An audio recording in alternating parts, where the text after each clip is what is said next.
அஜித்துக்கு ராசியான ஊட்டி. ஏன் தெரியுமா? தமிழ் சினிமாவின் டாப் ஹீரோக்கள் தமிழ்நாட்டில் ஷூட்டிங் நடத்துவதில் எப்பொழுதுமே சிக்கல்தான். கூடிவிடும் கூட்டத்தில் என்ன செய்வதென்றே தெரியாமல் ஷூட்டிங்கிற்கே பேக்கப் சொல்லிவிட்டு பிற மாநிலங்களுக்கு சென்று விடுகிறார்கள். அஜித், விஜய் பட ஷூட்டிங்குகள் பெரும்பாலும் தமிழ்நாட்டில் நடப்பதில்லை. ஆனால் அஜித்திற்கு ஊட்டி எப்பொழுதுமே ராசியான ஒரு இடம். அதற்கு என்ன காரணம் தெரியுமா? நிகழ்ச்சி 1. அஜித் வெள்ளித்திரையில் முதன்முதலாக அறிமுகமான திரைப்படம் அமராவதி. தலைவாசல் படத்தை இயக்கிய செல்வா டைரக்ஷன் செய்ய அஜித்துக்கு ஜோடியாக நடிகை சங்கவி நடித்த முதல் படம் அமராவதி. அதன் படப்பிடிப்பு முழுக்க முழுக்க ஊட்டியில் நடந்தது. அறிமுக நாயகன் அஜித்தின் கைவசம் அப்பொழுது கார் இல்லை. சென்னையில் இருந்து ஊட்டிக்கு செல்வதற்கு அஜித்துக்கு ரயிலில் டிக்கெட் எடுத்து கொடுத்திருந்தனர். ஊட்டிக்கு சென்று விட்டால் அருகில் உள்ள இடங்களை பார்ப்பதற்கு வாகனம் இல்லை என்பதால் சென்னையில் இருந்து பைக்கிலேயே ஊட்டிக்கு சென்றார் அஜித். அமராவதி படப்பிடிப்பு பிஸியாக நடந்து கொண்டிருந்தது. அப்பொழுது திடீரென ஆரவார சத்தம்.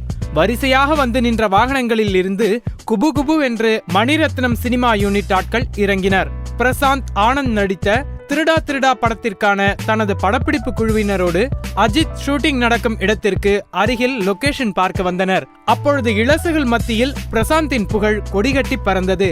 தனியாக தனது சொந்த காரில் வந்து இறங்கினார் பிரசாந்த். பிரசாந்தை பார்க்க கும்பல் கூடிவிட்டது. அமராவதி யூனிட்டில் வேலை பார்த்த ஆட்கள் அத்தனை பேரும் பிரசாந்தை வேடிக்கை பார்க்க சென்று விட்டனர். அஜித் மட்டும் தனித்து நின்றபடி பிரசாந்திடம் ஆர்வமாக ஆட்டோகிராப் கேட்கும் கூட்டத்தை வேடிக்கை பார்த்து கொண்டிருந்தார். அஜித் அருகில் இருந்த தனது மேனேஜர் சுரேஷ் சந்திராவிடம், ஏன் சார், நீங்க பிரசாந்தை பார்க்க போலியா என்று கேட்டார். சார், நான் ஃபியூச்சர் ஹீரோவோட இருக்கேன் சார் என்று அவர் பதில் சொல்ல நெகிழ்ச்சியில் கண் கலங்கிவிட்டார் அஜித். அன்று இறுக பற்றி கொண்ட சுரேஷின் கையை இன்று வரை விடவே இல்லை அஜித். நிகழ்ச்சி 2. அடுத்து பிரசாந்துடன் இணைந்து இன்னொரு ஹீரோவாக நடிக்கும் அளவிற்கு அஜித் வளர்ந்தார். 20 ஆண்டுகளுக்கு முன்னால் 1996இல் கல்லூரி வாசல் படத்திற்காக அஜித்தை ஒப்பந்தம் செய்தார் இயக்குனர் பவித்ரன். பிரசாந்த் அஜித் மட்டுமல்ல, பூஜா பட், தேவயானி என்று ஏகப்பட்ட நட்சத்திர பட்டாளங்களை ஒப்பந்தம் செய்தார் பவித்ரன். கல்லூரி வாசல் திரைப்படத்தின் முழு படத்தின் படப்பிடிப்பும் ஊட்டியில் நடந்தது. அப்பொழுது பிரசாந்த் புகழின் உச்சத்தில் இருந்தார். அதனால் அவருக்கென்று ஒரு பெரிய ஹோட்டல் ஒன்றில் ஸ்பெஷலான சூட் ரூம் ஏற்பாடு செய்திருந்தனர். பவித்ரனிடம் வேலை பார்த்து வந்த உதவி இயக்குனர்கள் தங்கும் சாதாரண அறைகளில் ஒன்றை அஜித்துக்கு ஒதுக்கினார்கள். டபுள் ஹீரோவில் நானும் ஒருவன் தானே, எனக்கு மட்டும் எதற்கு சாதாரண ரூம் என்று கோபப்படவில்லை அஜித். கல்லூரி வாசல் படத்திற்காக கால்ஷீட் கொடுத்திருந்த தேதிகள் வரை அந்த சாதாரண அறையிலேயே தங்கி நடித்து கொடுத்தார் அஜித். நிகழ்ச்சி 3. தமிழ் சினிமாவில் அஜித் தனக்கென்று தனி இடத்தை பெற்றுவிட்டு நடித்த திரைப்படம் ராஜா.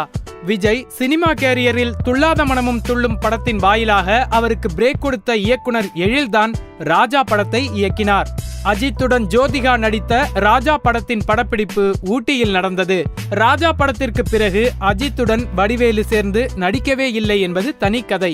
அதே தேதிகளில் பிரசாந்த் ஹீரோவாக நடித்த அப்பு படத்தின் ஷூட்டிங்கும் ஊட்டியில் நடந்தது. வசந்த் இயக்கிய அப்புவில் பிரசாந்துடன் தேவயானி, பிரகாஷ் ராஜ் ஆகியோர் நடித்தனர்.